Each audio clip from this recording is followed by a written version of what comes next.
a woman and her newborn daughter disappeared unexpectedly, and their search gripped the entire local community. The tragic conclusion of this story shocked everyone, as no one could have imagined who was responsible for this horrific crime. Hey friends, Detective Brooks here. 33-year-old Heidi Browse had worked as a waitress at a restaurant in Butte, Texas, a town with a population of about 7,000 people. At the same time, she was studying at veterinary school, aspiring to become a veterinarian.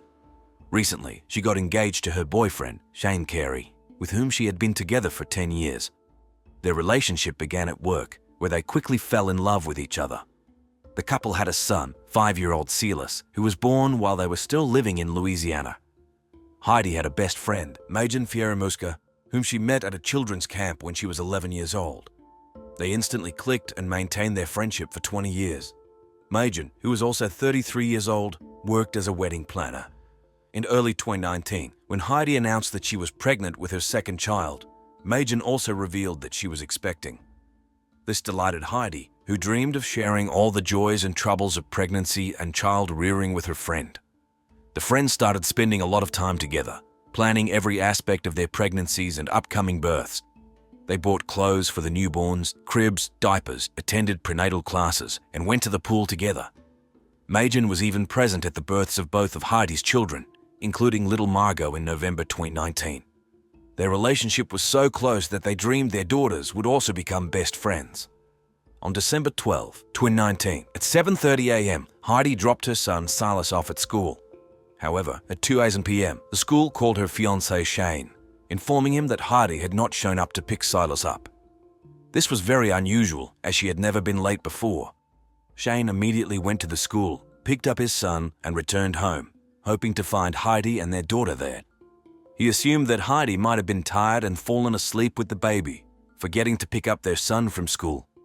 But at home, he was met with an unpleasant surprise: the house was empty. Shane tried to calm himself by thinking that Heidi and the baby might be out for a walk and had lost track of time. He tried calling his beloved, but she did not answer. Then he called her best friend Majan, who was also about to give birth. However, Majan said she had not seen Heidi that day. This seemed strange, as they communicated and met daily. Shane began searching the house for clues, and seeing that all the baby's things were still at home, including clothes, diapers, food, as well as Heidi's wallet and car keys, he realized something was wrong. She never went out with the baby without these things. Worried, Shane waited a little longer, and then around 7 p.m., called 911 and reported Heidi and the newborn's disappearance. The man could not find a seat and literally started to cry. It was as if he felt in his heart that something bad had happened. He reassured himself that maybe she was just held up somewhere. But why didn't she even take her wallet? People can't just disappear, you know? He was right. His premonitions came true, and he could not even imagine the calamity that was to befall him and his child, who was already an orphan. The police quickly arrived and began searching for Heidi and her newborn daughter. A thorough examination of the house revealed no signs of forced entry, intrusion, or struggle. Everything was neatly arranged. Initially, the police suspected Shane, as in such cases, suspicion often falls on the partner. However, his alibi was solid. He had spent the entire day at work. Despite this, many continued to suspect that Shane might be involved in Heidi's disappearance. At that time, the case of Chris Watts, who killed his wife and 2 daughters, was actively discussed, and people couldn't help but compare the events. Shane gave interviews, and his behavior seemed insincere to people, casting doubt on his words. As a result, he was harassed on social media. Shane recounted that he last spoke to Heidi on the phone around 8:30 a.m. She informed him that she had dropped off their son at school, then visited a book fair with their daughter and bought a few books she planned to read. She also bought children's books for Silas. Heidi loved books and was building her own library at home. After that, they said goodbye and Shane returned to work. He received no further messages from her. Detectives began thoroughly examining the house and the surrounding area. It turned out that Heidi's car was in the garage. Shane confirmed that she only used her car and did not take taxis. This meant she had to be somewhere nearby. The woman and her baby were declared missing, and the search spread throughout the county. While examining the area around the house, investigators found surveillance cameras at a neighboring house and requested the footage. They began analyzing the footage and interviewing neighbors. The video showed Heidi leaving with the children for school at 7:30 a.m., After that, she returned home with her daughter. Later, Heidi and the baby left the house and got into a silver car. The quality of the footage was insufficient to recognize the license plate or even the make and model of the car. This was the last time Heidi was seen alive. One of the neighbors shared testimony that in the morning she saw Heidi in their residential complex. She was carrying the baby and approaching a car parked nearby. Another woman came out of the car to meet her, greeted her, and both, taking the baby, got into the car and drove away. It seemed that Heidi left with the baby in the company of an unknown person. The police decided to identify this woman. The missing woman's partner, Shane, indicated that the silver car Heidi got into looked like her friend Majin's car. He was convinced that Heidi wouldn't get into a car with an almost unfamiliar person. Interestingly, Majin had a key to their house for emergencies. When detectives contacted Majin, she denied any involvement in Heidi's disappearance. She claimed they had not seen each other on the day of the disappearance and added that maybe Shane could be involved. Majin said that Heidi had repeatedly complained about Shane's aggressive behavior, including physical violence. According to her, Shane often drank alcohol and could hit Heidi. She tried to leave him, but after finding out about her second pregnancy, she decided to stay and give him another chance. Shane proposed to her, and they were preparing for the wedding, but later, perhaps, Shane returned to his old habits.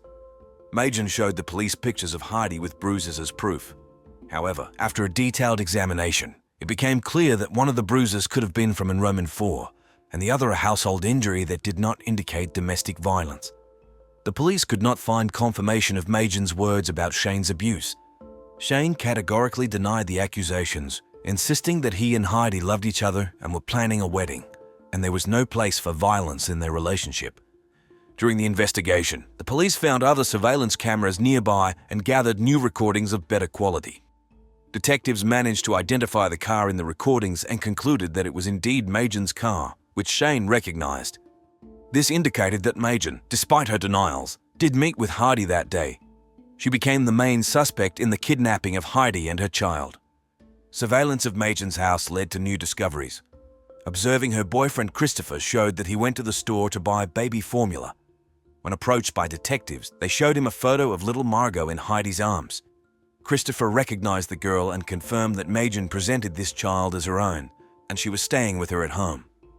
This removed all doubts about Majin's involvement in Heidi's disappearance. The police obtained a search warrant and again went to Majin's house in Houston, where they knocked on the door. She came out of the house, holding a baby monitor in her hands.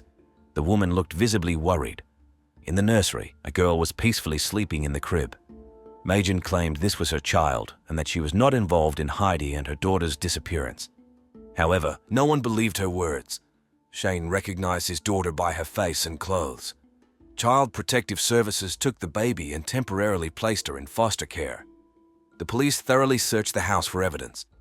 Inside, they found nothing suspicious, but when they went outside, they saw Majin's silver car, the same one Heidi had left with her. Approaching closer, detectives smelled a strong odor of decomposition, which they knew well. Opening the trunk, they found Heidi's body packed in a large sports bag. The body was in a state of decomposition. Majin was immediately arrested. DNA testing confirmed the police's suspicions. The girl found in Majin's house was Heidi and Shane's daughter. The girl was returned to her father, who was now left with 2 children on the eve of the holidays. The family was preparing for Christmas, wrapping gifts, but now their plans were ruined. They would no longer be able to celebrate Christmas together.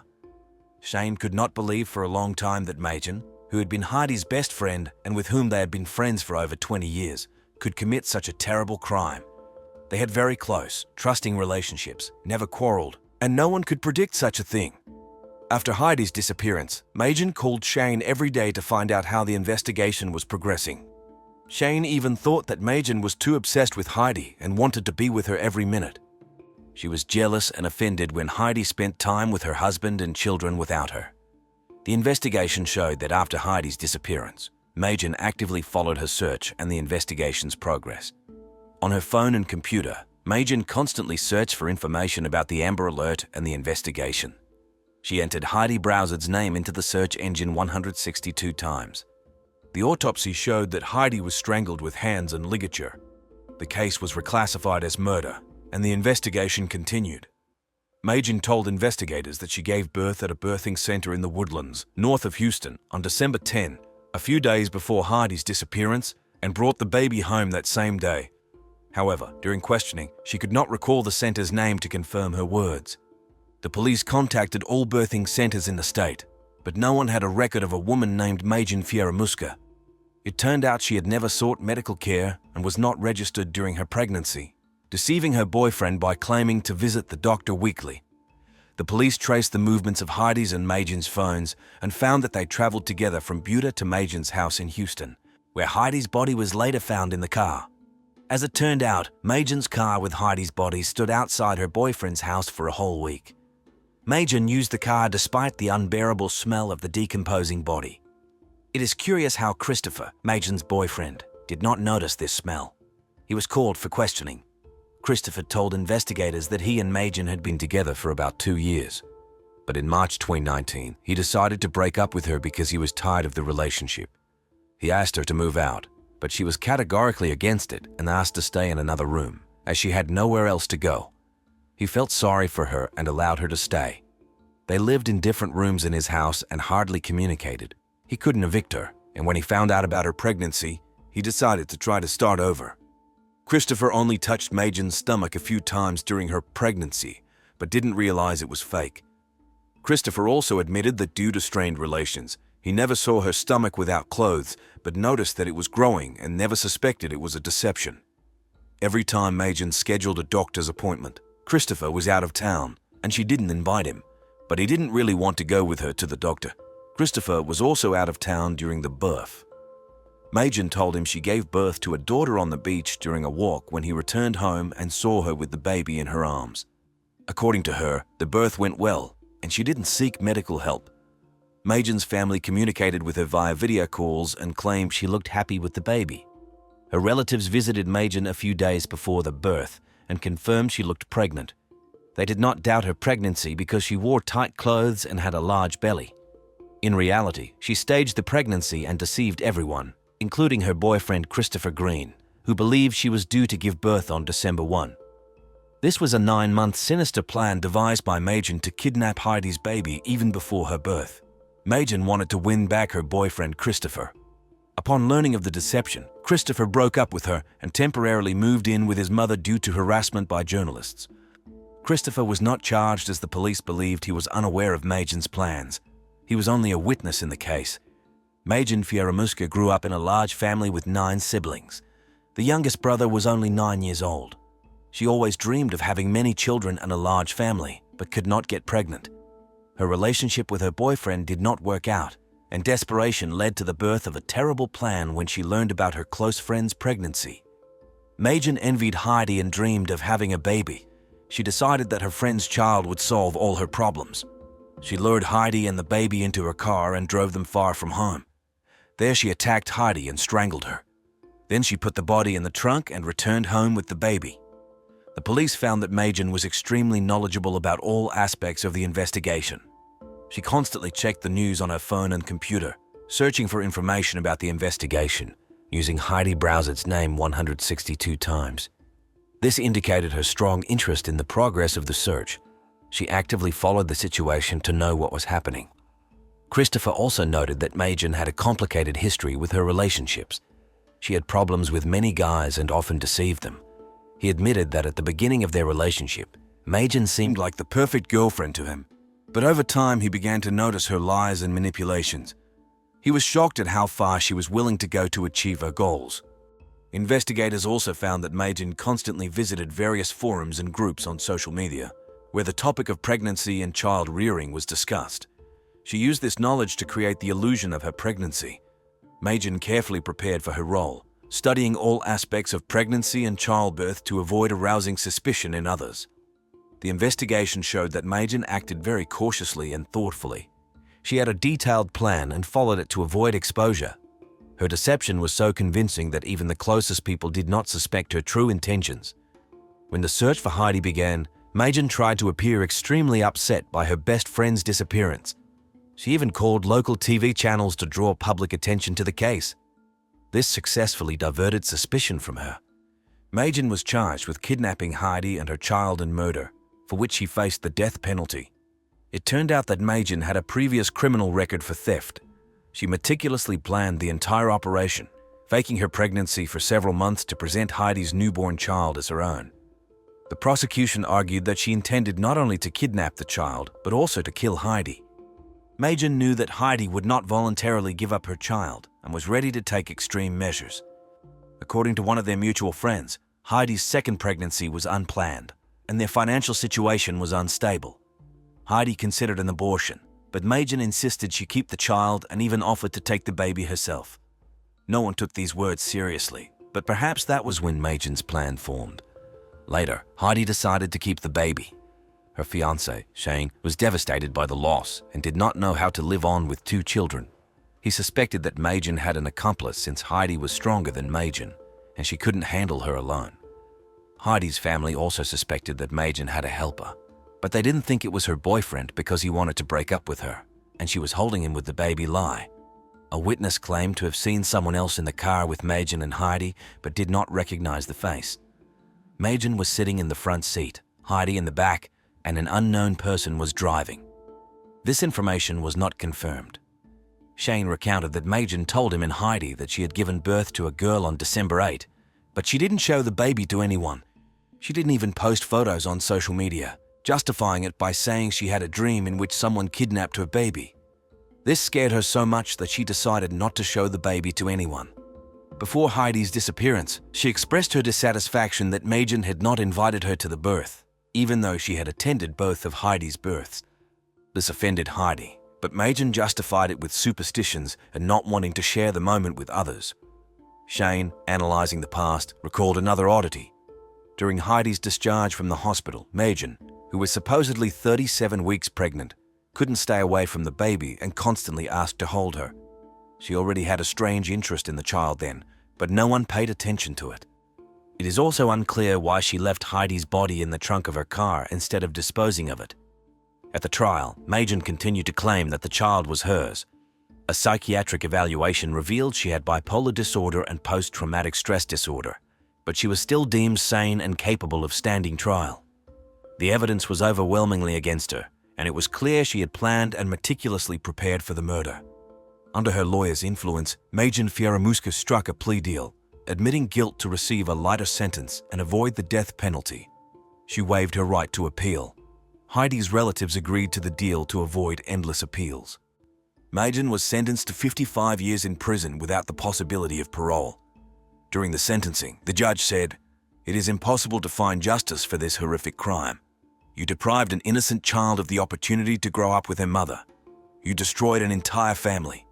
No matter how long and harsh the sentence is, nothing can change now."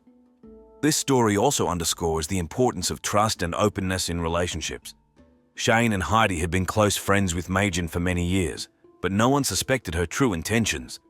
This reminds us that even the closest people can have hidden motives, and it is essential to be attentive to changes in the behavior and moods of loved ones. Another important moral of this story is that lies and manipulations can have far-reaching consequences. Machen pretended to be pregnant for many months, and this lie led to the destruction of several lives. She not only destroyed Heidi's family, but also caused immense pain and suffering to her own loved ones.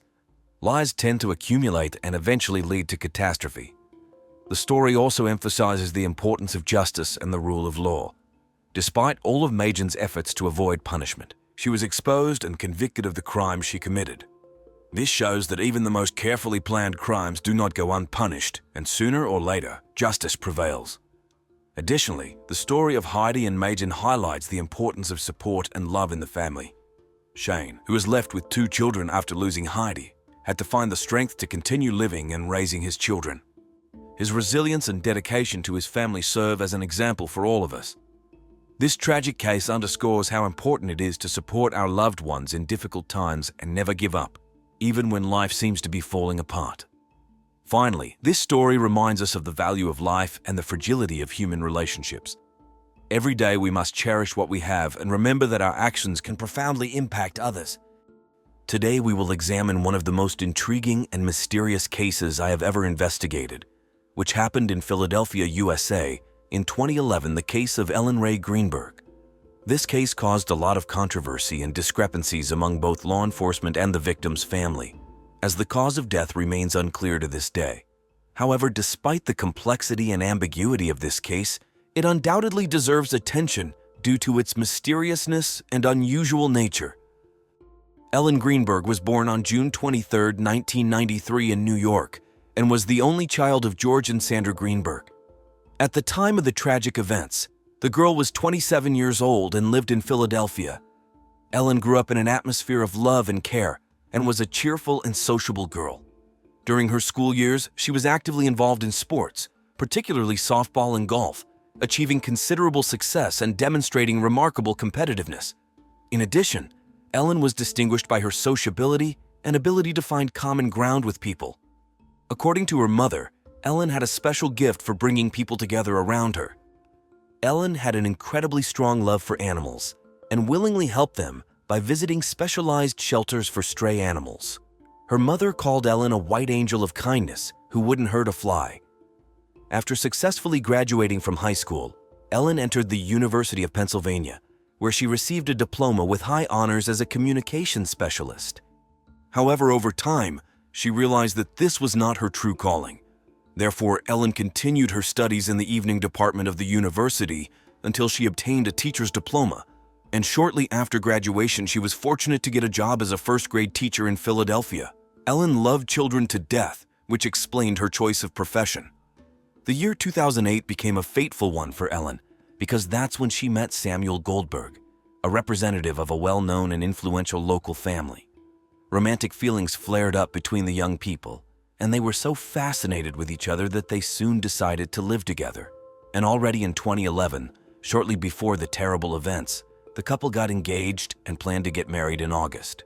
Ellen was on cloud nine with happiness and enthusiastically prepared for the wedding, trying on the dress, sending out invitations, not even suspecting what an unexpected and dramatic turn awaited her ahead. And then came that fateful day, January 20th, 2011. On that day, when Ellen was at work, a severe snowstorm began in Philadelphia, forcing schools to close early. Ellen hurried home to the apartment she rented with her fiancé Samuel. Around 5 o'clock in the evening, the man went to the gym, not suspecting that he was seeing his beloved for the last time. Approximately an hour later, at 5:45, having returned home, he was surprised to find that the door to the apartment was locked from the inside. Sam knocked several times, calling out Ellen's name, then tried to call her and even sent 9 text messages, but received no response. In despair, the man went downstairs, hoping that the building's security guard would help him break down the door. However, the guard refused, referring to the fact that he had no right to leave his post, so Sam had to act on his own. With the first blow, he managed to knock out the door. But unfortunately, inside he was met with a horrifying sight. Ellen was sitting on the kitchen floor, leaning against the cabinets, covered in numerous wounds. Without wasting a second, Sam called the rescue service 911. The dispatcher, after listening to his story, advised him to check if Ellen was breathing and, if possible, perform artificial respiration. However, as he was about to follow these instructions, the man noticed that a knife was sticking out of his fiancée's chest, making it impossible to start resuscitation. And apparently, it was already too late. Ellen showed no signs of life. When the police arrived at the scene and began their inspection, it became clear that no one had broken into the apartment, as the door was locked with a latch from the inside, and there were no signs of a struggle or disorder inside. Moreover, Sam had to knock down the door, otherwise it was impossible to get inside. Accordingly, the likelihood that an intruder had entered the apartment was extremely low. The police also noted the absence of any wounds on the victim's hands that would be characteristic of self-defense. At the same time, despite the number and severity of the injuries sustained, the version that Ellen could have inflicted them on herself seemed unlikely. However, without waiting for the results of the forensic medical examination, law enforcement officers concluded that Ellen had taken her own life, although no suicide note was found at the scene to explain the motives for such an act. An interesting fact was that there was fruit on the kitchen table. Obviously, Ellen was going to make a fruit salad, and suddenly it occurred to her to take her own life. Samuel was taken to the police station to give evidence, and the girl's parents were informed of the tragic news by phone. Shocked with grief, they lived in Harrisburg, a 2-hour drive from Philadelphia, They could not believe that they had lost their only daughter, and under such circumstances. However, the very next day, the conclusion about the cause of Ellen's death changed. The autopsy revealed the presence of 20 stab wounds, 10 of which were located in the chest area in the front, and another 10 in the neck area in the back. According to the forensic expert, the nature of the injuries indicated that it was a murder, not a suicide. In addition, hematomas of varying degrees of age were found on the victim's body. It seemed incredible that Ellen could have inflicted injuries on herself in the occipital region, especially since at least 2 of the wounds to the neck were extremely deep and could have caused loss of consciousness. Inflicting such a number of wounds, especially considering the head injury, would have required extraordinary strength and endurance. And would Ellen, after all this, have been able to stab herself in the heart? Because that's exactly the position in which the knife was found. Thus, the version that Ellen could have inflicted injuries on herself in the occipital region raised serious doubts, especially considering that at least 2 wounds to the neck were so deep that they could have led to loss of consciousness. Moreover, inflicting such a number of wounds on herself, especially after a serious head injury, would have required extraordinary strength and endurance. Moreover, it is hard to believe that after 19 previous injuries, Ellen would have been able to stab herself in the heart. Would it have been possible to do this alone? However, despite all these arguments, the police rejected the coroner's version of murder, although it seemed the most likely to Ellen's family and loved ones. Instead, the authorities insisted that Ellen had taken her own life. Investigators justified their position by the absence of any signs of the presence of outsiders at the scene, doors locked from the inside, and the testimony of neighbors who heard nothing suspicious except for Sam's shouting for Ellen through the closed door. Moreover, the DNA analysis taken from the knife revealed only the prints of the deceased herself. As for the bruises on the body, the police explained their appearance by the girl's participation in contact sports, although in recent years she had not been engaged in any sports activities at all. On the other hand, law enforcement also studied Ellen's psychological state on the eve of the tragedy and learned from her parents that during this period she was struggling with anxiety and was even taking 2 different medications, both of which could cause side effects in the form of life-threatening thoughts and behaviors. However, the psychiatrist Ellen consulted assured that she did not notice any signs of suicidal tendencies in her. And during the last session that took place 2 weeks before the fatal events, Ellen seemed quite happy and satisfied with life.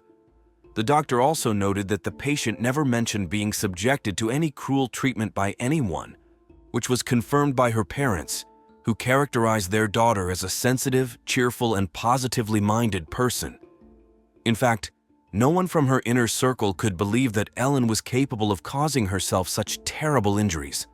After all, she was in anticipation of a happy future, actively preparing for the wedding, trying on the dress, and sending out invitations literally a few days before the tragedy. And although the girl's mother and friends admitted that lately she had been experiencing some anxiety and stress related to work and wedding preparations, there was nothing extraordinary about it.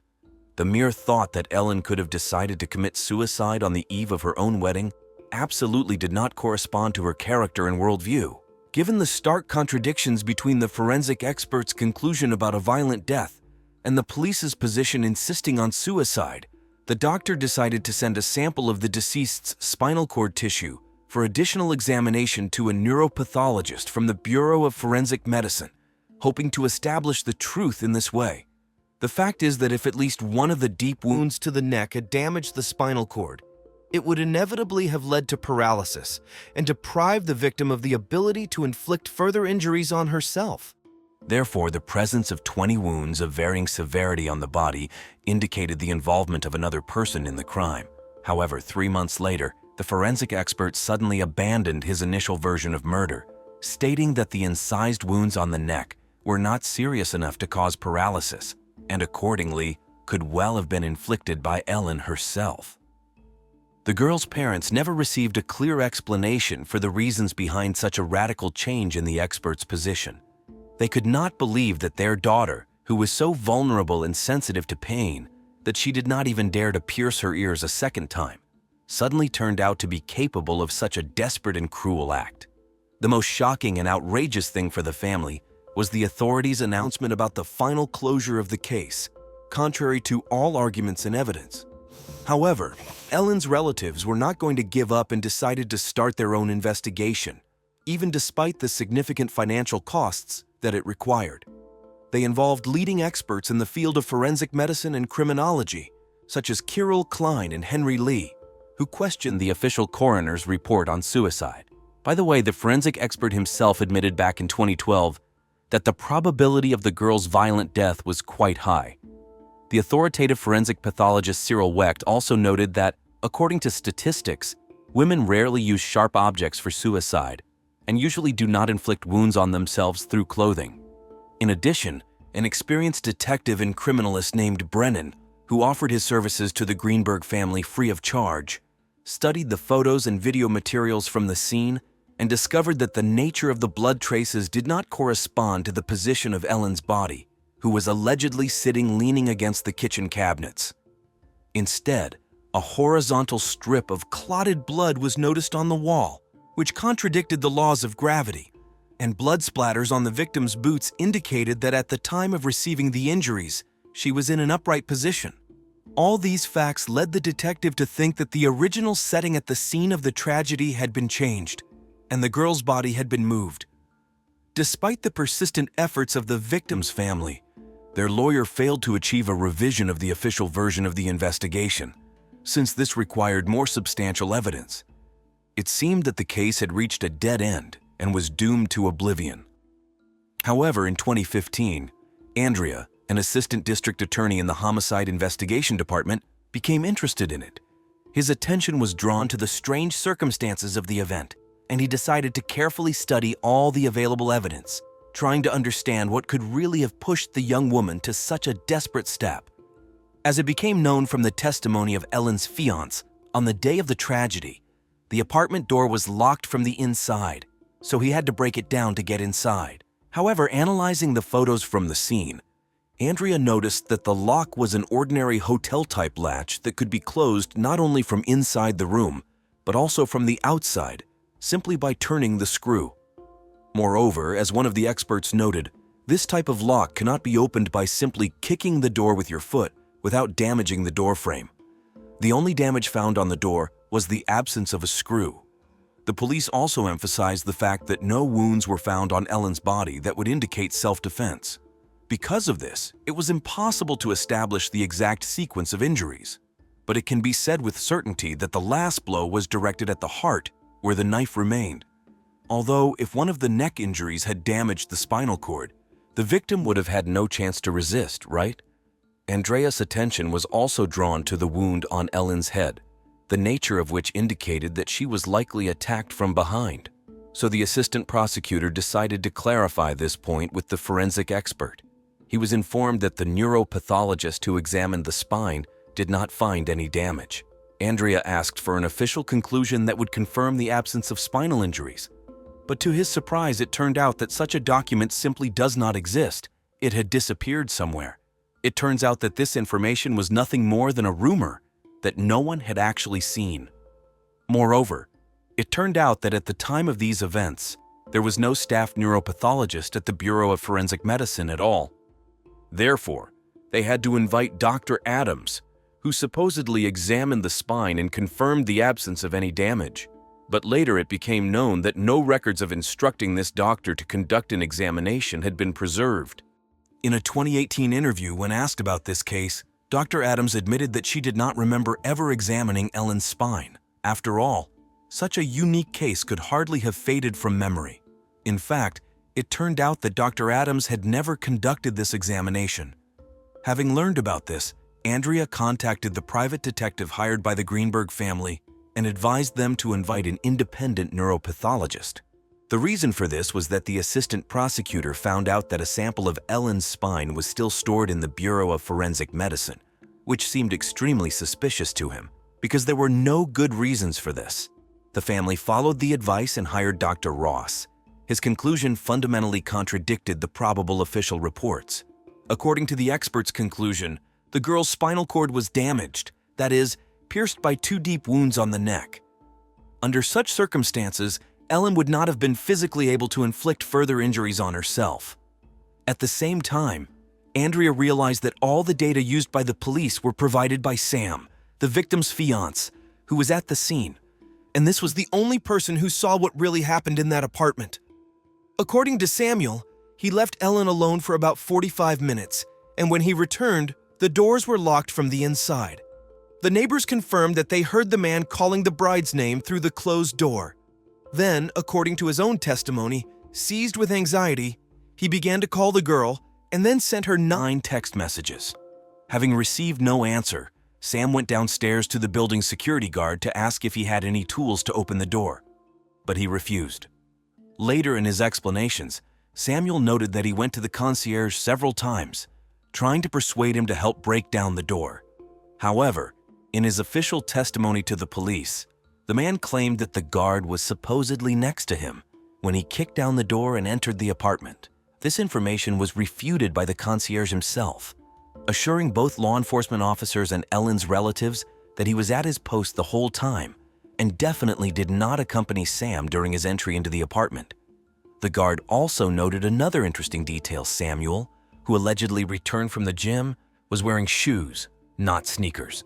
In addition, Andrea was alarmed by the fact that the man did not immediately call 911, but first decided to break into the apartment, although it would seem that if you are really worried about a loved one and suspect that something has happened to them, the first reaction should be to call the emergency services. After listening to the recording of Sam's conversation with the 911 dispatcher, the assistant prosecutor noted a surprisingly calm tone of his voice for such an extreme situation. Help! I need everything now. I just walked into my apartment. My fiance's on the floor with blood everywhere. What is the address? 4601 Flat Rock Road. Please come. Help! Now! 4601 Flat Rock Road. Is this a house or apartment? Oh no! Oh no! Apartment. It's an apartment. What apartment number? Please hurry, please. Where's she bleeding from? I don't know. I can't tell. No, so you have to calm yourself down in order to get you some help. I'm sorry. I don't know. I'm looking at her right now. I can't see anything. There's nothing broken. She's bleeding. Ellie! You don't know where she's bleeding from? Can't tell where the blood's coming from? I think her head. I think she hit her head, But it's everywhere. Okay, it's everywhere. Think she might have fallen? Do you know what happened? She may have slipped. There's blood on the table. Her face is a little purple. Okay, hold on for rescue for her. Stay on the phone. Philadelphia Fire Department 842. What's the address? No, 4601 Flat Rock Road. Please hurry. 4601 Flat Rock? Yes. What's wrong? I went downstairs to go work out. I came back up. The door was latched. My fiance's inside. She wasn't answering. So after about a half hour, I decided to break it down. I see her now just on the floor with blood. She's not responding. Okay, is she breathing? Look at her chest. I need you to calm down, and I need you to look at her chest. It's really. I really don't think she is. Listen to me. Someone's on the way. Look at her chest. Is she flat on her back? She's on her back. So I bring her. Look at her chest and tell me if it's going up and down, up and down. I don't see her moving. Okay, do you know how to do CPR? I don't. Okay, I can tell you what to do, okay, until they get there. I want you to keep her flat on her. God. Hello? Yeah, hi, okay. Are you willing to do CPR with me over the phone until they get there? I have to, right? Okay, so get her flat on her back, bare her chest, okay? You want to rip her shirt off. Okay? You need to kneel down by her side. Oh, my God. Ellie, please. Listen, you can't freak out, sir, because you Okay, I'm trying not to. Her shirt won't come off. It's a zipper. Oh, my God. She stabbed herself. Where? She fell with a knife. Oh, no, her knife's sticking out. There was no despair or shock in his intonations. Moreover, when the rescue service operator asked him to describe what had happened, Samuel ignored this request and continued to talk about how he went to the gym and then returned home. Another interesting fact that the Greenberg family's lawyer drew attention to was the probable movement of the body after death. This was evidenced by the characteristic traces of bruises on the skin, which could have been formed as a result of dragging the victim across the floor. In addition, this version was also supported by the remains of blood on the floor, indicating that Ellen had been lying in a different place for some time. And when the 911 dispatcher began instructing Samuel on how to provide first aid and conduct cardiopulmonary resuscitation, a completely inappropriate question was heard in response whether he really needed to do this. Then, supposedly for 2 or 3 minutes, the man tried to carry out resuscitation measures, after which he suddenly informed the operator that he had just noticed a knife sticking out of Ellen's chest. That is, all this time he was next to the body, but for some reason did not see the instrument of the crime. And importantly, it was not some inconspicuous object, but a huge butcher knife about 10 inches long, which was practically impossible not to notice. However, despite this, after discovering the knife, Samuel for some reason suggested that his fiancée had probably accidentally fallen on the blade. Strange, isn't it? Samuel was taken to the police station to give testimony, but he agreed to do so only in the presence of his lawyer, and limited himself to an extremely laconic statement. After that, the man never spoke to the investigators again, despite repeated attempts by law enforcement officers to interrogate him, especially after information emerged that Ellen had allegedly inflicted fatal wounds on herself. It was clear that it was no longer possible to force Samuel to testify. All these circumstances only strengthened the conviction of the victim's family that the girl had been deprived of life. In 2016, a neuropathologist working on behalf of the Greenberg family discovered signs of strangulation and hemorrhages, in addition to perforation of the spinal cord. On the other hand, many experts who viewed the video footage from the crime scene were extremely surprised by the minuscule amount of blood, given the victim's 20 stab wounds. This led to suspicion that the room had been thoroughly cleaned. However, for some reason, the investigation never resorted to the use of luminol, a substance critical for detecting blood traces in such cases. The police did not even bother to examine the trash can after inspecting the crime scene. All they did was come, take a cursory look around, assume that Ellen had committed suicide, and didn't even post a guard to ensure the inviolability of the apartment's environment. Moreover, as it turned out, the very next day after the tragic events, Sam's uncles and cousins appeared in the apartment allegedly for his suit. However, they left the crime scene not only with clothes, but also with the laptops of both Sam and Ellen, and also took the girl's mobile phone. And only on January 29th, that is, 3 days later, all these items were officially seized by police officers. An examination of the laptop showed that they had been used to search for information on how to end one's life. However, the official report dated April 2011 did not mention these allegedly discovered facts. Moreover, Andrea did not find a single document in the district attorney's files that would contain the results of a computer forensic examination. Again, there was a phantom, non-existent analysis. Given all these circumstances, the views of Ellen's parents and friends on her psychological state on the eve of the tragedy, as well as on Samuel's reputation, changed somewhat. And although they never directly called him a suspect or a likely perpetrator, certain doubts still crept in. Upon reflection, the girl's relatives and friends admitted that they had indeed noticed changes in her behavior a few weeks before the fatal incident, but did not attach much importance to it at the time. Ellen's girlfriends recalled that lately, she had begun to consult with Samuel about every decision she made, which had not been observed before. If previously Ellen demonstrated complete independence, then on the eve of the tragedy, she turned from a cheerful and carefree person into a restless and anxious one. Ellen even once confessed to her parents that she wanted to quit her job and return home to them. However, she emphasized that Samuel had nothing to do with it, and that everything was fine in their relationship. Ellen's parents assured their daughter that they were always happy to see her at home and were ready to support her if needed. And they advised her to seek help regarding her anxiety problems. In 2019, the Deputy Coroner and Dean of the Faculty of Medical Sciences, Gregory McDonald's, released a report confirming the police version. He claimed that Ellen had inflicted the superficial wounds on herself. Because if a person decides to take their own life in this way, they usually start with shallow cuts, as if testing their determination and pain threshold. And then, in the process, they inflict more and more serious injuries on themselves. But on the other hand, the nature of the deep wounds and other traces that could indicate an attack still seemed suspicious to the expert. Samuel maintained contact with the family of his late fiancée for a year after the tragedy. But then his calls and visits became less and less frequent, and soon he completely broke off communication, sending the Greenbergs an email with a message about his own wedding.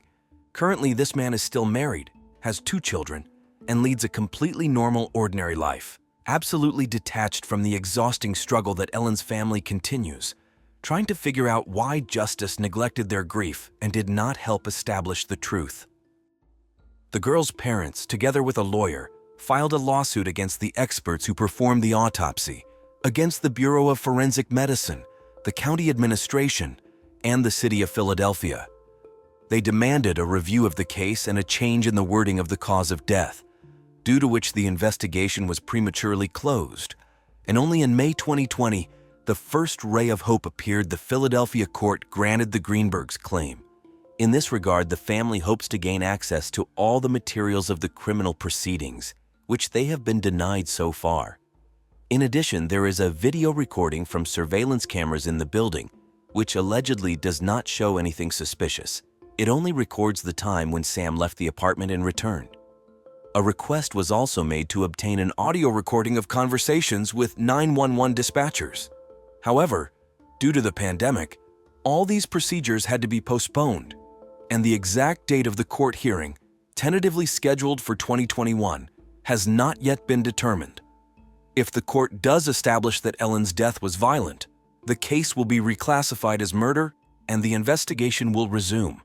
Although given the many lost opportunities and miscalculations at the initial stage of the investigation, many important pieces of evidence have unfortunately been lost forever, such as the luminol examination, which was never carried out, which is very, very strange. Ellen's parents created a special Facebook page called Justice for Ellen, where they inform the public about the progress of the case. But most importantly, they do not let people forget about the tragic fate of their daughter. They sincerely believe that sooner or later the truth will prevail. As of today, the situation looks like this. In July 2022, the Attorney General's Office of the State of Pennsylvania closed the case, officially acknowledging the existence of a conflict of interest. Today, the Ellen Greenberg case has been transferred to the Chester County Prosecutor's Office, where a new group of investigators and a prosecutor have been appointed to re-examine the case files. This news became a long-awaited ray of hope for the parents of the deceased girl, who all this time insisted that their daughter could not have voluntarily taken her own life. However, friends, relatives of Ellen, and even outsiders who have become familiar with the details of this confusing story continue to consider it extremely suspicious and unusual. Most of them have no trust in the official police version. There are too many blind spots and understatements in this case. After all, quite often, violence in couples flares up precisely after the engagement when the bride and groom are preparing for the wedding. It is quite possible that when faced with cruel treatment and beatings by her fiancé after the proposal, Ellen was at a loss and could not clearly formulate and voice this problem. Perhaps that is why she did not dare to tell her parents or therapist about her suffering.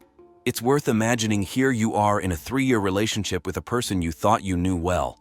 Suddenly, your partner unexpectedly changes, reveals their true essence, and resorts to violence against you. It is possible that Ellen deluded herself that this stressful situation would soon pass. Everything would be settled and life would return to its usual course. But unfortunately for this bride and future wife, everything ended in the most tragic way. In fact, even a cursory analysis of the circumstances of the event indicates obvious signs of murder, and a murder that is deliberately hushed up. Because how is it possible to inflict such severe and numerous injuries on oneself alone? It seems absolutely unreal. First, Ellen would not have been able to continue inflicting blows on herself after deep damage to the spinal cord. And we are not talking about some scratches, but about extremely serious wounds. After such injuries, paralysis usually occurs, and a person loses the ability to move, let alone the ability to inflict further blows on themselves. And this is without taking into account the wound on the back of the head, the depth of which reached 6 centimeters. It is quite likely that this particular blow was fatal. So how, for heaven's sake, did the investigators manage to qualify this case as suicide? It's just beyond common sense. Characteristic signs of strangulation on the victim's neck were also present. In general, the location of all the wounds unequivocally indicates that the attacker was behind Ellen. In addition, Samuel's cautious behavior seems extremely suspicious.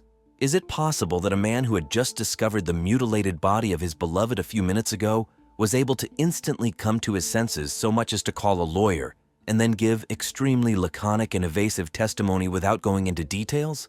No, I will never believe it.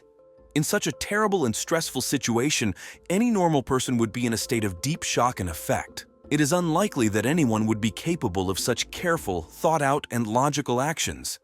And there's no need to talk about the obvious negligence, and even indifference on the part of the investigation and forensic experts. All potentially important evidence was ignored. Key examinations were not assigned and not carried out. How inept and incompetent do you have to be to not notice in this case numerous signs of violent deprivation of life and mindlessly approve the version of suicide? And you know, why did this happen? Let me express my own assumption because in fact, all this was planned, like a carefully thought out scenario. The only thing that does not fit in the head is who you need to be and what connections you need to have in order to hide such a number of indisputable evidence of a crime. Are there grounds for seeing a corruption component in this case? Undoubtedly. Was all this deliberately staged? I have no doubt. Of course, you can condemn me for such conclusions, but excuse me, my imagination simply refuses to draw a picture where a person inflicts more than 20 knife blows on themselves, having strangled themselves before that, and then crawls to the sink in the bathroom. And why do I tend to think that it was Sam who was involved in Ellen's death, and not anyone else? I'll explain. Firstly, he was the last one to leave the apartment before the body was discovered. Secondly, he was the only one who had an obvious motive for killing the girl, possibly in connection with a parallel affair on the side. Thirdly, his behavior after the tragedy was at least strange. He remained impassive and calm, and a year later, as if nothing had happened, he married another woman. Usually people who have experienced such a terrible loss withdraw for at least 3 years, and only then gradually return to normal life. Now you see the most notorious serial killer in Canada, who evaded justice for 20 years. He didn't just kill his victims, he fed their remains to pigs. Yes, unfortunately, you heard that right. Robert William Pickton was born on October 24, 1949, into a dysfunctional teenage family in British Columbia, Canada. His biological parents, Leonard and Louise Pickton, were too young and immature to raise a child, so they gave Robert up for adoption to a couple from their church, Donald and Linda Pickton, who already had 2 daughters. Robert's adoptive parents were farmers, and he was raised along with his brother David on their pig farm in Port Coquitlam, a suburb of Vancouver. Leonard Pickton was a strict and reclusive father who rarely showed attention to Robert, and when he did, it was mostly to beat or humiliate him. In contrast, Robert was extremely attached to his mother, Louise, who openly favored him over the other children. Louise Pickton was quite eccentric and untidy. By middle age, all her teeth had rotted due to a complete lack of hygiene, and she had lost her hair, replacing it with a thick beard and mustache.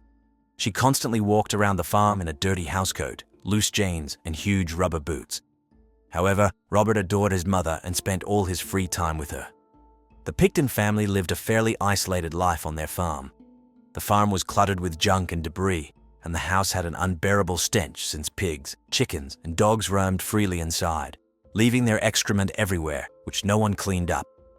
The Pickton children were forced to feed the pigs twice a day, always covered in manure and stench that they never washed off. This was especially true for Robert, who had a phobia of water and never took a shower. The unsanitary conditions and poverty affected the children's social lives. At school, Robert was constantly bullied for his peculiar smell and lack of hygiene. He also significantly lagged in his studies, attending only special needs classes. Eventually, at 15, Robert was expelled from school for distributing pornographic magazines. This only pleased his mother, who now had a permanent helper on the farm. Robert's brother, David, although growing up in the same conditions, managed to adapt better. He had more friends, dated girls, and even occasionally took showers. However, from the age of 16, David had trouble with the law. In 1967, he hit a 14-year-old boy, Tim Barrett, with a truck, causing serious injuries. Instead of calling an ambulance, David fled the scene. His parents, upon learning about this, decided to cover up the crime. Leonard immediately started cleaning the blood and repairing the truck, while Louise threw the injured boy's semi-conscious body into a roadside ditch where he soon drowned. Louise later confessed this episode to a friend. Despite a thriving farming and meat business, the Picktons continued to live like beggars. They constantly scavenged dumpsters for food and junk, which they brought home. Leonard always smelled of manure and even took pride in his nickname, Piggy. The most traumatic experience of Robert Picton's childhood happened when he was 12. The boy went to a livestock auction and bought a cute calf for $35, which he had earned himself to raise on the farm. For several weeks, Robert cared for and pampered his pet until one day, after coming home from school, he didn't find it in the barn. Horrified, Robert saw the calf hanging by its legs from the ceiling, slaughtered. Behind him, a quiet laugh sounded. It was Leonard Picton, who decided to cruelly prank his son. This event deeply traumatized Robert's psyche. In his youth, Robert's responsibilities on the farm only grew. When the family moved to a new farm in Coquitlam, Robert and David fed the pigs 3 times a day, after school and on weekends. During this time, Robert found a job as a butcher's assistant and gained skills in slaughtering and butchering animals. Meanwhile, David worked in house demolition. The death of their parents in 1978 to 1979 made the Picton brothers the official owners of the family farm and a multi-million-dollar business. Each of them, including their sister Linda, received a substantial inheritance. However, Robert's share was limited by additional conditions, possibly due to his parents understanding his instability. With the farm in their possession, the Picton brothers somewhat expanded their activities. The farm became a junkyard for old cars and scrap metal. Robert actively developed his meat business, buying animals at auctions and slaughtering them for the locals. The farm gradually became a gathering place for various criminal elements who hung out there, unaware of the grim secrets of its owner. Overall, Robert Picton's childhood and youth were marked by numerous psychological traumas due to the lack of parental love and upbringing, as well as the horrible living conditions. As an adult, Robert continued to live as a recluse in the poverty and unsanitary conditions he was accustomed to from childhood. Only the job as a butcher gave him some satisfaction, but later, he would channel his love for violence and blood into the most terrifying direction, specifically into a neighborhood known as East Side.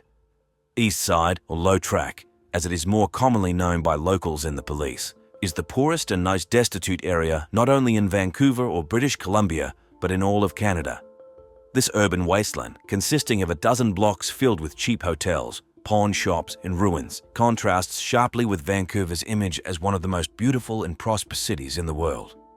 Low Track earned its nickname, Dollar and Vein, Pain and Vanity, from its main artery, the intersection of Main and Hastings. This area has the highest concentration of drug-dependent people in the city, with official data reporting between 5,000 and 10,000 individuals. Strong psychotropic substances supplied by Latin American gangs and Asian triads are the most popular among the local residents. The majority of drug-dependent women in Low Track earn their living through prostitution and live on the streets around the clock. Their appearance is so horrifying that one reporter aptly described it as the result of a crack diet. Safe sex is unheard of here, hence Low Track has the highest HIV infection rate in North America. According to a 1995 survey, 73% of East Side women started prostituting themselves as children. The same percentage were unmarried mothers with an average of 3 children, 90% of whom were lost to social services intervention. Less than half knew where their children were. Notably, over 80% of Low Track sex workers were born outside of Vancouver and ended up here in search of a better life. The history of East Side is a chronicle of endless human tragedies.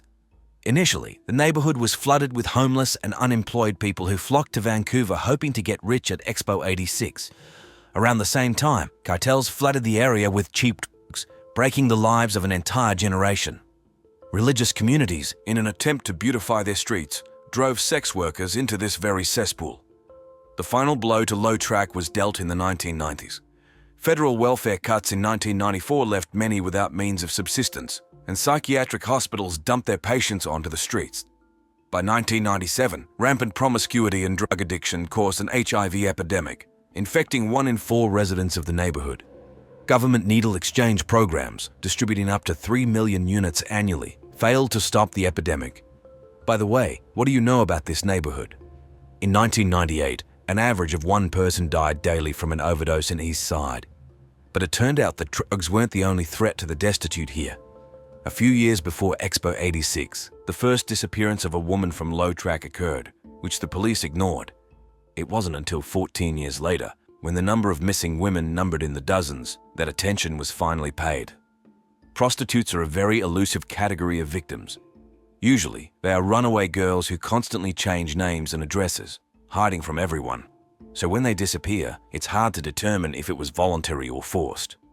Investigators had little chance of tracking the fate of individual women. However, over time, a sinister pattern emerged in the disappearances of low-track prostitutes. One of the first to disappear was Rebecca Guno on June 22, 1983. But most victims were reported missing only months or even years later. For instance, Teresa Williams, who disappeared in July 1988, was reported missing in March 1989. Kathleen Watley, last seen in June 1992, was searched for only at the end of the month. During this time, the perpetrator only intensified his activities, shortening the intervals between abductions. From August 1997 to October 1998, 6 more women disappeared.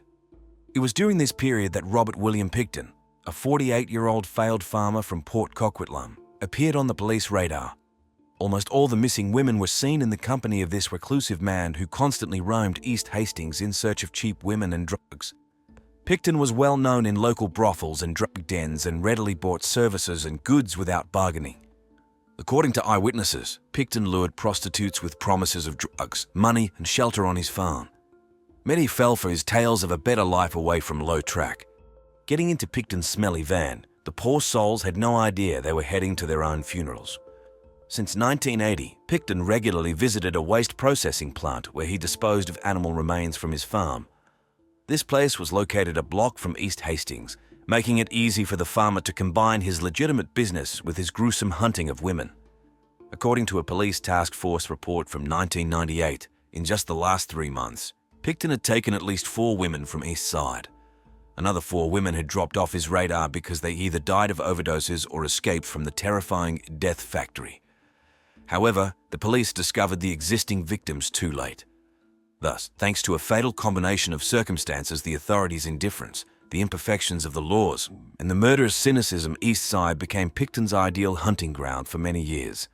Low track supplied the maniac with new victims, and he turned them into missing persons and fed their remains to his pigs.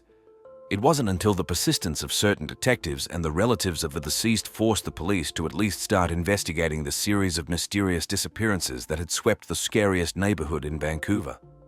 In the mid-1990s, brothers Robert and Dave Picton began hosting loud parties on their pig farm in Port Coquitlam, British Columbia.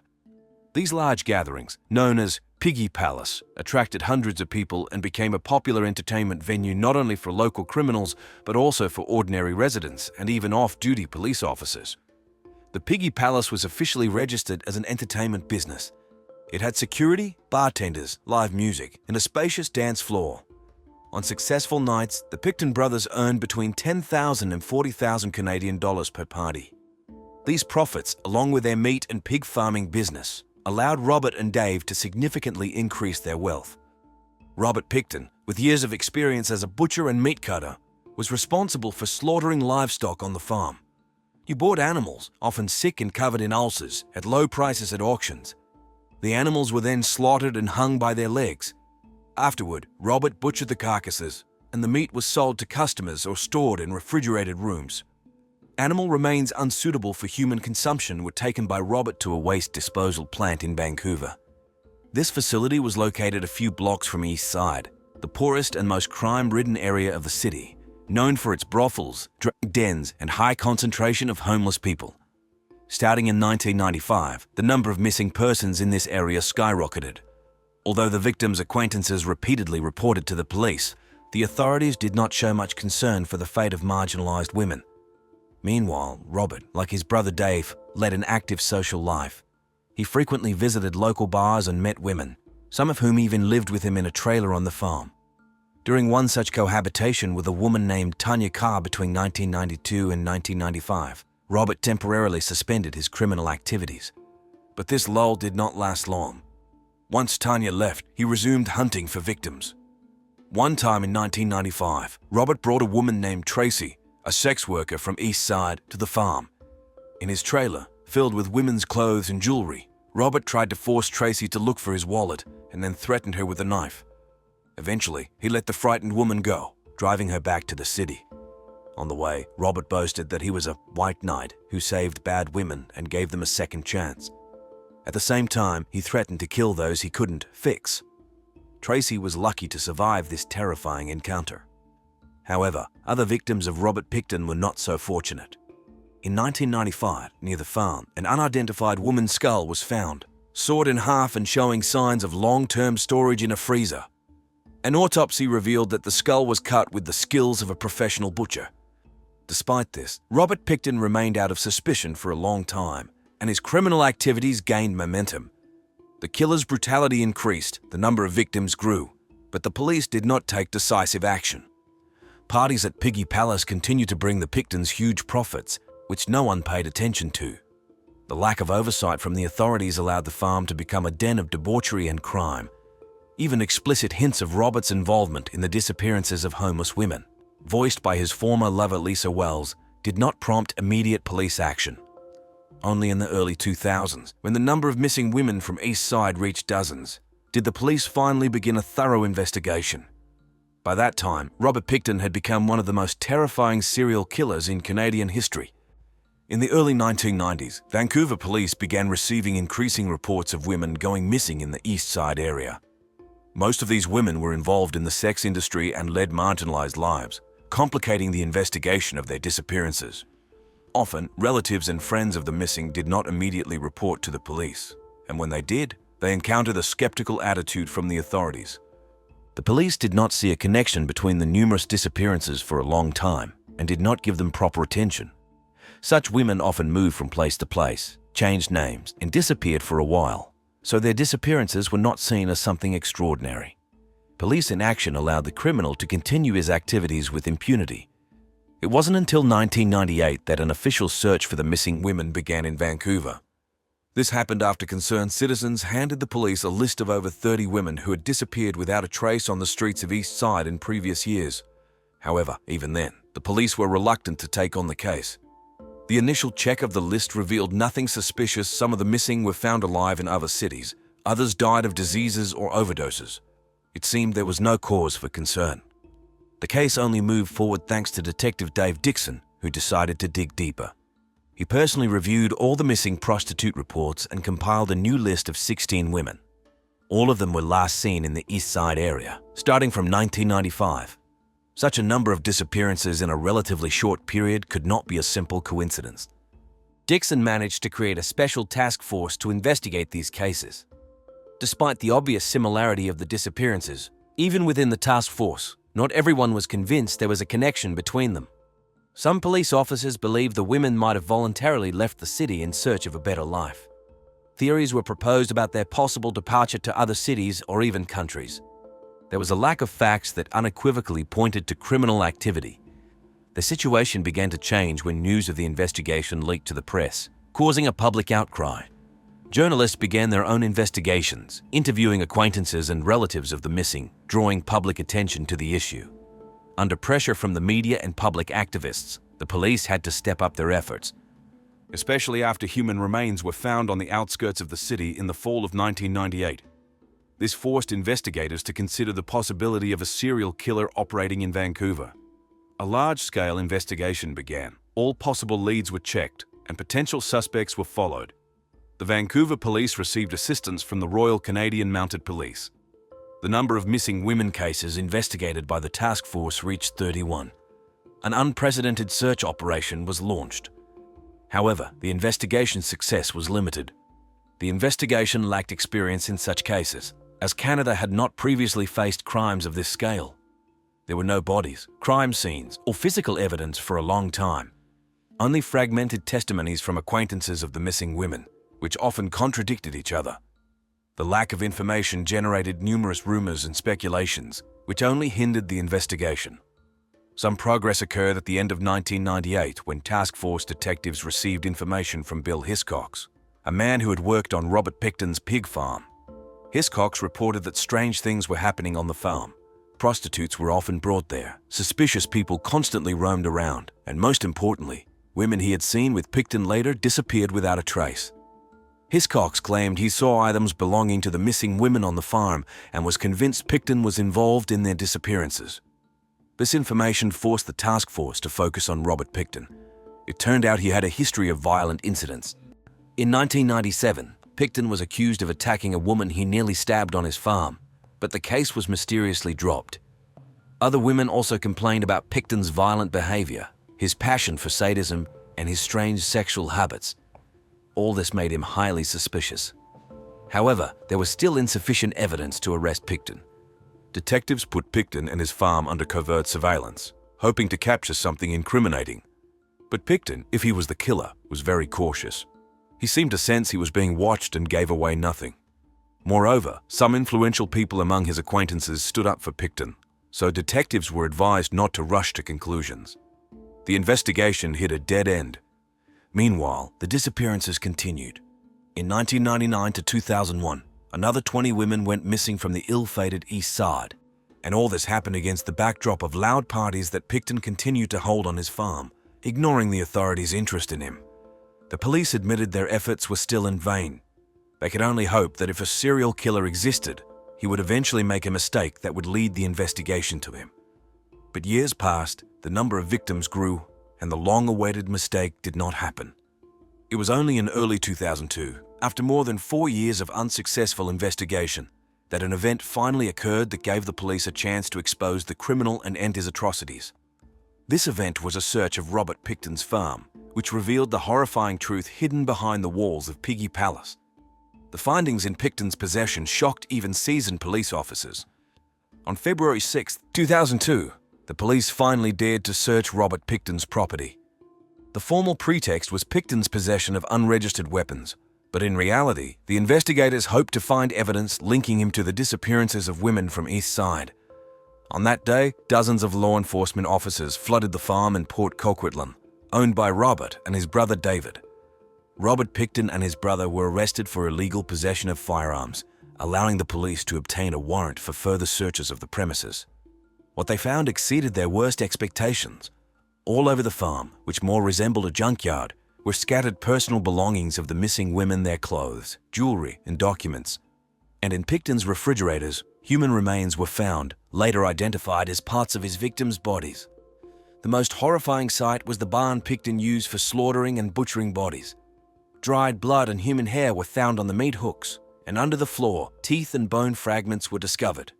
Along the walls stood barrels filled with a foul-smelling liquid containing decomposing human remains, which Picton used to feed his pigs. It was a gruesome scene. One of the officers involved in the search later recounted, "The stench of decay was so unbearable you could hardly breathe. It felt like we were in hell on earth. I had seen dismembered bodies before, but what we found at Picton's was beyond description. It was like being in a horror movie." The farm was literally filled with evidence of horrific crimes. In piles of trash, criminologists found sawed bones, teeth, and strands of hair. In the freezers were limbs wrapped in plastic bags, and buried in the backyard, barrels were full of partially decomposed remains. To examine all these gruesome finds, a whole army of experts worked on Picton's farm. For months, they sifted through tons of soil and debris, searching for the smallest fragments of evidence. Overall, the search lasted almost 2 years. During this time, remains of 48 women were found on the 6.8-hectare property, although only 27 could be definitively identified. During the searches, it was revealed that Picton liked to photograph and videotape his victims in various stages of dismemberment. Hundreds of horrifying photos and recordings were found on the farm. Some showed Picton posing next to severed heads or mutilated bodies. He seemed to take pride in his horrific deeds and kept these trophies as mementos. Witness testimonies gathered during the investigation complemented the picture of Picton's atrocities. For example, sex worker Lynn Ellingson, who attended his parties, said she saw a woman hanging on a meat hook in the barn with her skin peeled off. Another witness, Bill Hiscox, who worked for Picton, confessed he had often seen him lure women from East Side to his trailer, only for them to disappear without a trace. During interrogations, Robert Picton mostly remained silent or proclaimed his innocence. But in one video recording played in court, he confessed to a friend that he killed prostitutes and fed their remains to pigs. "The best way to get rid of a body is to give it to pigs. They eat it quickly, along with the bones and everything else," Picton's voice was heard on the tape. As it turned out, Picton lured his victims to the farm with promises of drugs and money for sex. There, he drugged the women and then attacked them. Some he strangled to death, others he killed with a sledgehammer or hammer. Afterward, he dismembered the bodies in the barn using a chainsaw and knives. The remains were thrown into acid barrels or used as pig feed. Some body parts he scattered throughout Vancouver, discarding them in dumpsters or landfills. The more details of the investigation came to light, the greater the shock to Canadian society. People could not believe that a maniacal killer could operate for so long in a civilized country, destroying dozens of homeless women. Many blamed the police for negligence and bias, as the disappearances of East Side prostitutes had been known since the 1980s. But the authorities ignored the problem for years. It was only when the number of Picton's victims reached staggering proportions that the police finally recognized the serial nature of the crimes and launched a large-scale investigation. But even after the first searches of Picton's farm, several months passed before he was finally arrested for the murders. In the meantime, he likely managed to destroy many pieces of evidence. On February 22, 22, Robert Picton finally ended up behind bars. He was charged with the murder of 27 women, whose names were identified from the remains found on his farm. But the real number of victims of this monster, according to law enforcement estimates, could reach 49 or more. At the time of his arrest, Picton had a reputation as a quiet and friendly farmer who sometimes sold meat. None of his neighbors had any idea about the horrifying secret of Piggy Palace. The trial of Robert Picton, which began in 2007, became one of the most high-profile and extensive in Canadian history. He was charged with 27 counts of first-degree murder committed between 1995 and 2001. Most of his victims were prostitutes, drug addicts, or homeless women from the troubled East Side neighborhood. On the defendant's bench, Picton behaved calmly and showed no remorse. The jury took 10 months to review all the evidence and hear 128 witnesses in the case. In their verdict, they found Picton guilty of the second-degree murder of 6 women, whose remains were found on his property. The court decided not to consider the remaining 20 cases, fearing the trial would be prolonged. On December 11, 2007, the judge sentenced Robert Picton to life imprisonment without the possibility of parole for 25 years. Mr. Picton sowed death on an unprecedented scale. He disregarded human life and exploited vulnerable women to satisfy his perverted desires.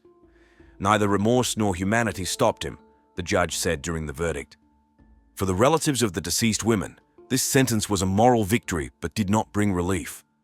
Many of them never received official recognition of the death of their loved ones, whose remains could not be identified. Others accused the Canadian justice system of leniency, as Picton effectively received the minimum punishment for his atrocities. The case of Robert Picton left more questions than answers. Why did the police ignore the disappearances of homeless women for so long? Did the killer act alone, or did he have accomplices? How many victims actually died at his hands? Unfortunately, we may never know the whole truth. Picton never repented and remained silent until the end of his days. The investigation into the disappearances of women in Vancouver's East Side was accompanied by numerous shortcomings that significantly complicated the search for the criminal and the arrest of serial killer Robert Picton. One of the main reasons was the Vancouver Police's rejection of the new method of geographic profiling developed by Inspector Kim Rossmo. Kim Rossmo, the creator of the geographic profiling method, noted the unusual concentration of disappearances in East Side as early as May 1999.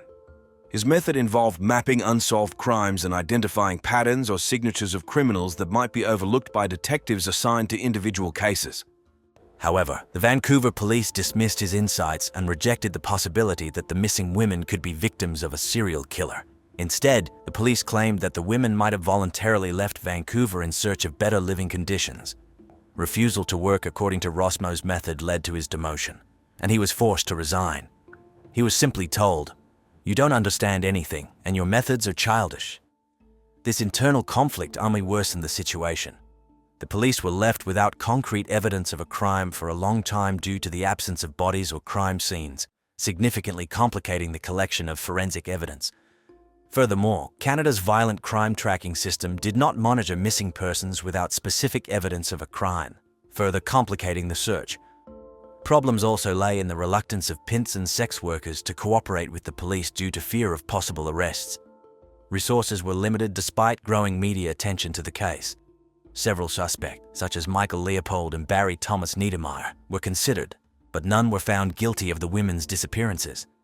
Evidence was insufficient, and the police focused on a few suspects, leading to wasted time and resources. A key moment in the investigation came when Bill Hiscox, who worked on the Picton brothers' pig farm, reported that women visiting the farm disappeared without a trace. Despite his testimony and suspicions, the police did not pay due attention for a long time. It wasn't until 2002, when the police issued a warrant to search the Picton's farm for suspected illegal firearms, that evidence linking Picton to the missing women was found. The impact of rejecting the new profiling method and investigation shortcomings led to many tragedies. The Vancouver police spent years searching for the criminal, during which dozens more women went missing. Delays and insufficient resources allowed Picton to continue his crimes. The refusal to work with Rosmo's methodology, which could have helped find patterns in the disappearances faster, led to lost lives and immense suffering for the victims' families. The shortcomings of the investigation and rejection of new methods underscore the importance of effective coordination and use of modern technologies in criminal investigations. Refusal to cooperate with profilers and insufficient resources can have catastrophic consequences, as happened in the Robert Dickton case.